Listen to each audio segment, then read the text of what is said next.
The Module 6 of Oral Communication in Context is entitled Communicative Strategies in Various Speech Situations. In this module, you will be able to distinguish the different speech styles and learn how to choose the proper style to use in a given context or situation.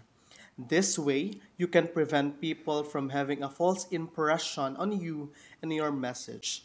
Each one of us has his or her way of conveying the meaning of our messages through speech. This variation are what we call speech styles. Speech style is the way we express our ideas or feelings using language.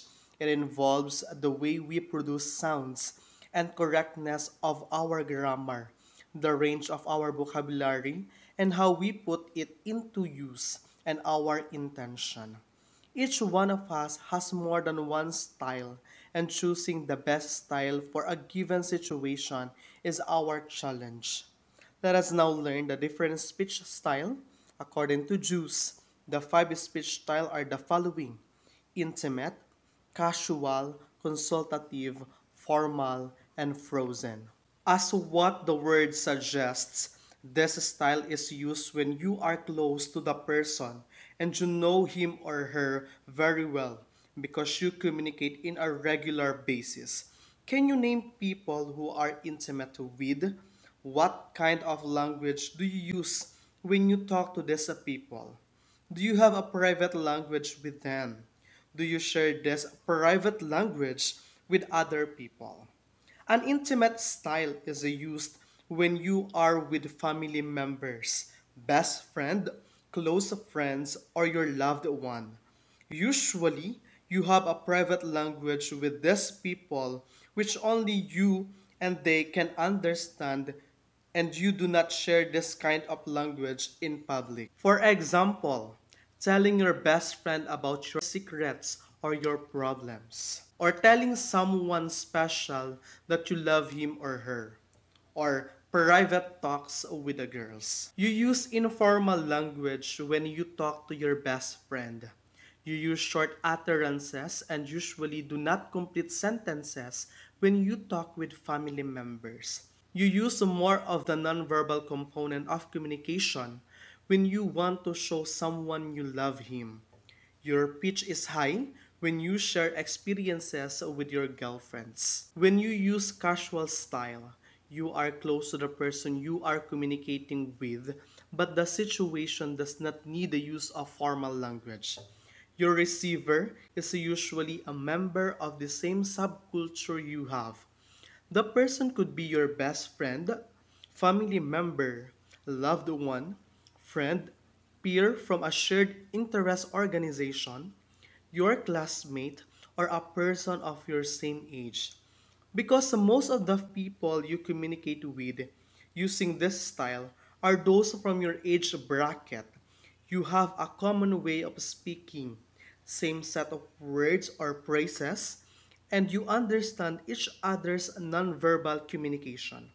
Usually, the words you use are slang or vulgar, and there are a lot of jargons and contractions. In some cultures, how you use words depends on the hierarchy of family positions, while in other cultures, it is the social status that would determine your choice of words.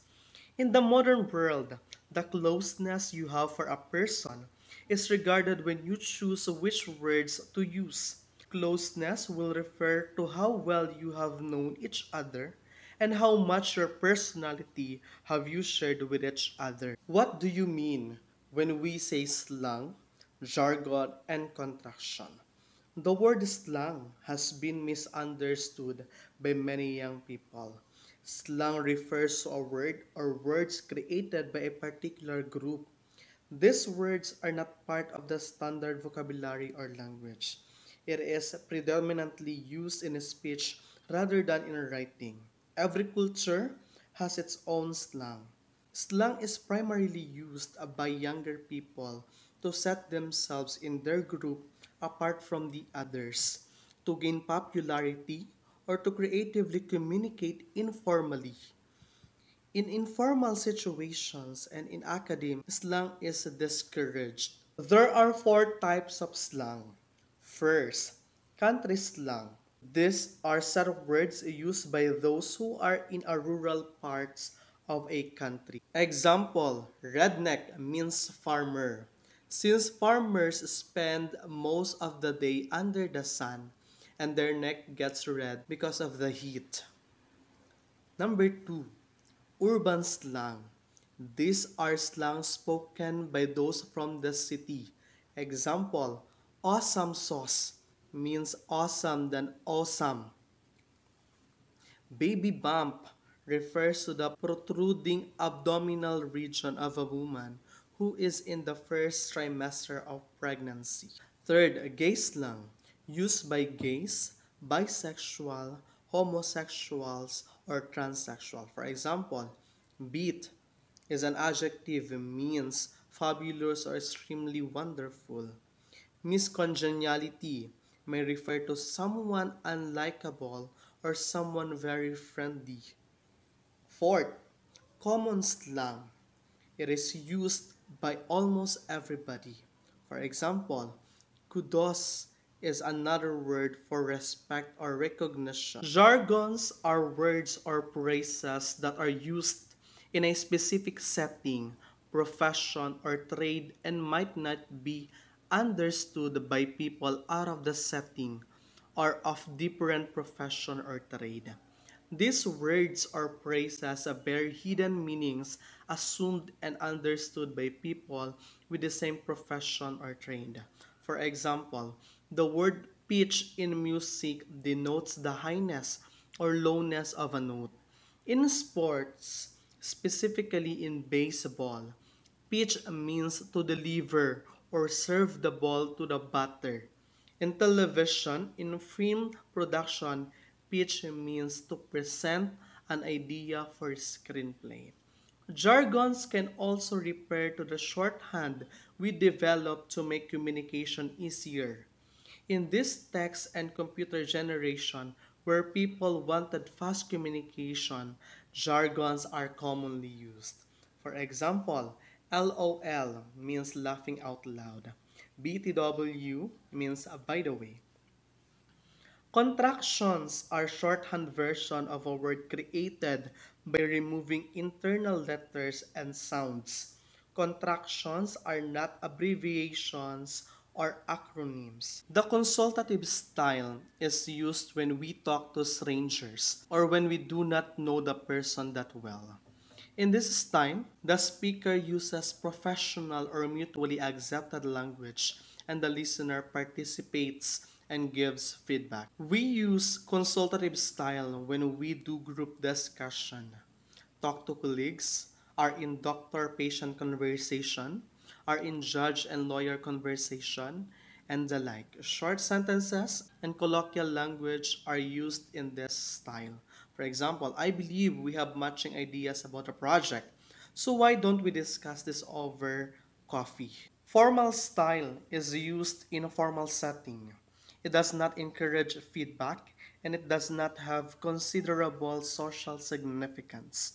The main function of this style is to impart information. A speech written in this style should have complete sentences and words are carefully chosen. For example, sermons by priests and ministers, State of the Nation address of the President, speech in convention or formal dinner parties, and job interviews. The frozen style is the most formal of all the styles. It is also called a fixed speech because the language used does not change in time. This style is used in formal ceremonies or traditions. It is also used in the delivery or prose or poetry. Example, Pledge of Allegiance to Country or Flag, Preamble of Constitution, Religious Services, Shakespeare's Plays.